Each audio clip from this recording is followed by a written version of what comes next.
Sakderenge nglajengaken mirsani video sakjangkepipun, kula aturi kapurih nutul tombol subscribe supados boten ketinggalan video salajengipun. Kagem kemanfaatan video menika, monggo dipun like, komen, lan ugi share. Mugi panjenengan sedaya pinaringan seger waras, bejo donya bejo akhirat, rahayu rahayu rahayu sagung dumadi. Matur sembah nuwun, salam rahayu, salam kebajikan, salam hormat saya buat semuanya.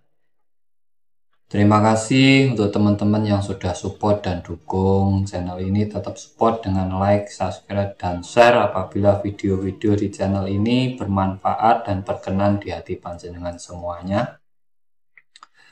Dalam perjalanan spiritual, kebanyakan orang melakukan berbagai tirakat, berbagai laku, terkadang bisa dengan puasa, bisa dengan berendam,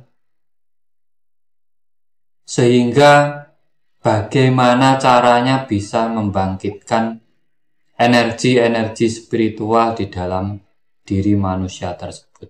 Dan dalam keilmuan Jawa, pada umumnya, setiap mendalami sebuah keilmuan pasti ada tirakat dan lakunya. Nah, di sini kita pada kesempatan kali ini akan membahas sebenarnya apa fungsi dari sebuah tirakat. Ataupun tirakat itu bisakah membuat orang menjadi sakti atau memiliki tenaga dalam ataupun kemampuan dalam diri manusia dengan tirakat tersebut. Sebelumnya jangan lupa like, subscribe, dan share-nya. Sebuah tirakat ataupun perjalanan manusia dalam melakukan spiritualitasnya.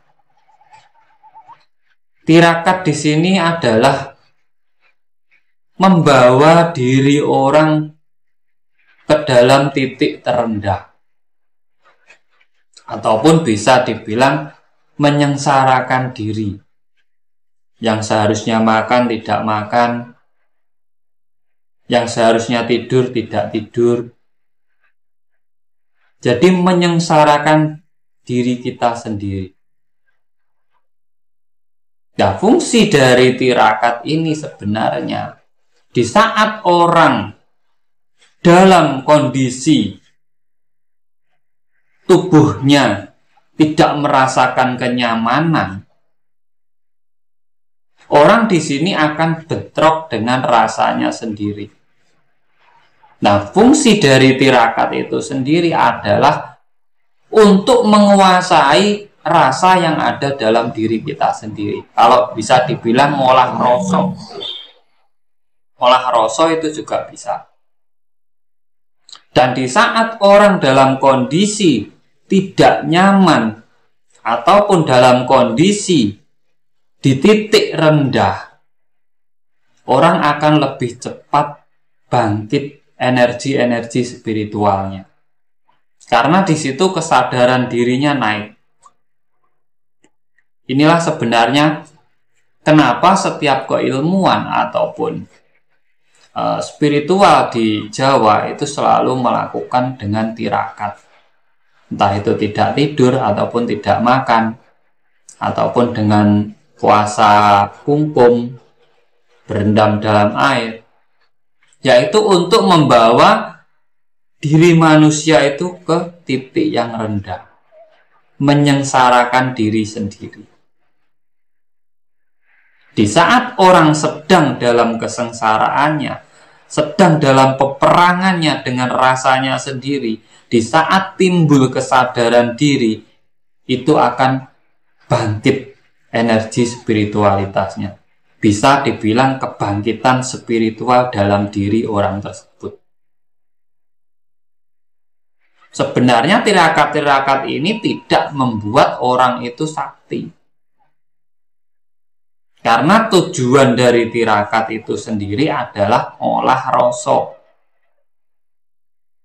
menguasai ataupun meminit rasa dalam diri manusia itu sendiri. Sehingga kita tidak mudah terbawa oleh hawa nafsu. Karena yang seharusnya lapar makan, ini tidak boleh makan. Yang seharusnya ngantuk tidur, ini tidak boleh tidur.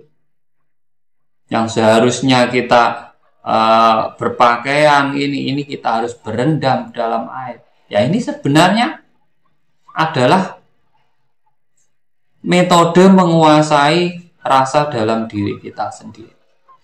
Dan bisa jadi menguasai elemen alam yang ada dalam diri manusia sendiri.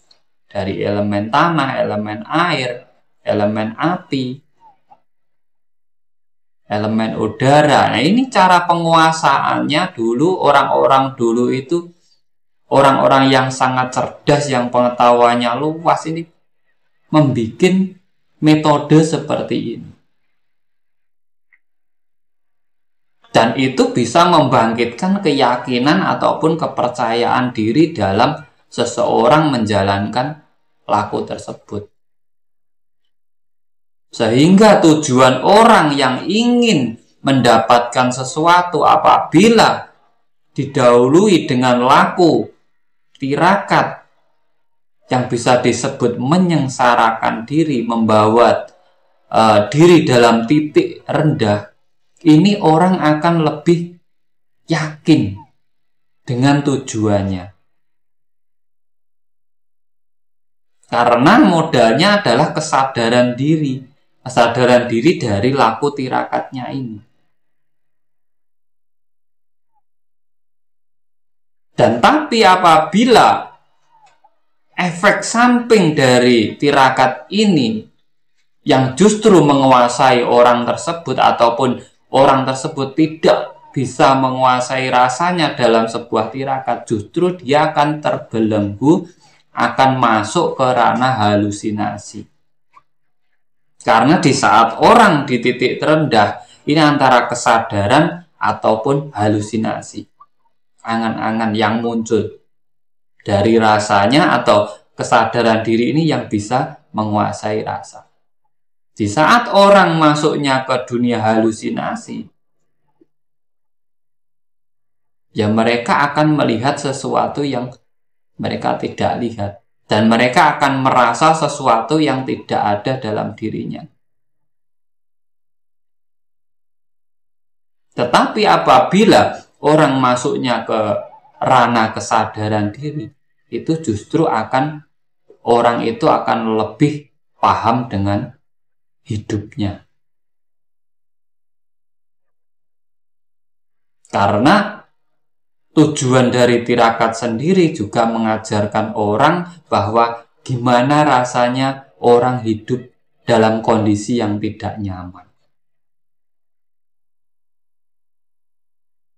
Nah, ini sebenarnya tujuan dari sebuah tirakat. Jadi, apabila Anda ingin cepat memahami sebuah kehidupan, sering-seringlah menjalankan tirakat. Dan apabila Anda kepingin menguasai rasa yang ada dalam diri sampean, sering-seringlah melakukan tirakat. Karena tirakat adalah salah satu jalan yang benar-benar bisa dirasakan di saat orang ingin menguasai dirinya, ingin menguasai rasanya, dan ingin benar-benar tahu arti sebuah kehidupan. Semoga bermanfaat dan lakukanlah untuk penggemblengan wadah dan juga rohani kita dalam menjalankan spiritualitas kehidupan kita sehari-hari. Semoga bermanfaat buat semuanya. Apabila ada salah-salah dari saya mohon maaf yang sebesar-besarnya. Salam Rahayu, Rahayu, Rahayu, Sakum Dumadi.